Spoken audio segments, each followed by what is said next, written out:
RRTയുടെ പ്രവർത്തനം പ്രതിസന്ധിയിൽ. ചിന്നക്കനാലിൽ കാട്ടാന ആക്രമണം രൂക്ഷമാകുമ്പോഴും RRT സംഘത്തിന് വേണ്ട അടിസ്ഥാന സൗകര്യങ്ങൾ ഒരുക്കാതെ വനംവകുപ്പ്.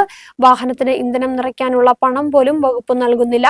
വാഹനം സർവീസ് ചെയ്യുന്നതും ഇന്ധനം നിറയ്ക്കുന്നതും ഉദ്യോഗസ്ഥർ പണം കടം വാങ്ങിയാണ്.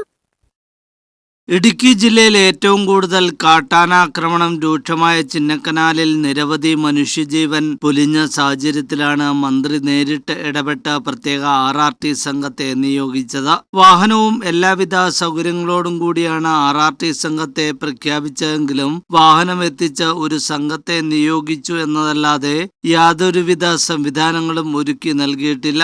നിലവിൽ വാഹനത്തിന് ഇന്ധനം നിറയ്ക്കുന്നതിന് പോലും വകുപ്പിൽ പണം ലഭിക്കുന്നില്ലെന്നാണ് വിവരം.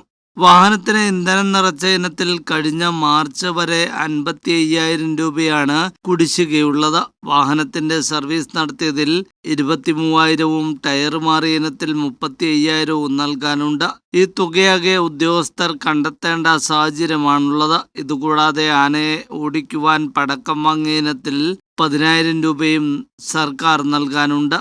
കാട്ടാനയെ ഓടിക്കുന്നതിന് വേണ്ടിയുള്ള സ്ഫോടക വസ്തുക്കൾ പോലും നാട്ടുകാരും ചില സംഘടനകളുമാണ് എത്തിച്ച് നൽകുന്നത്.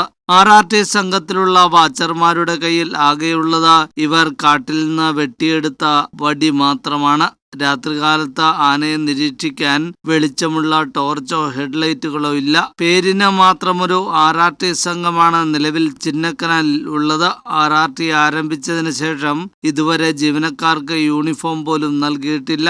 വനം വകുപ്പ് മന്ത്രി പ്രഖ്യാപിച്ച RRTയിൽ ആകെയുള്ളത് ഉദ്യോഗസ്ഥർ കയ്യിൽ നിന്ന് പണം മുടക്കി ഓടിക്കുന്ന ഒരു വാഹനം മാത്രം.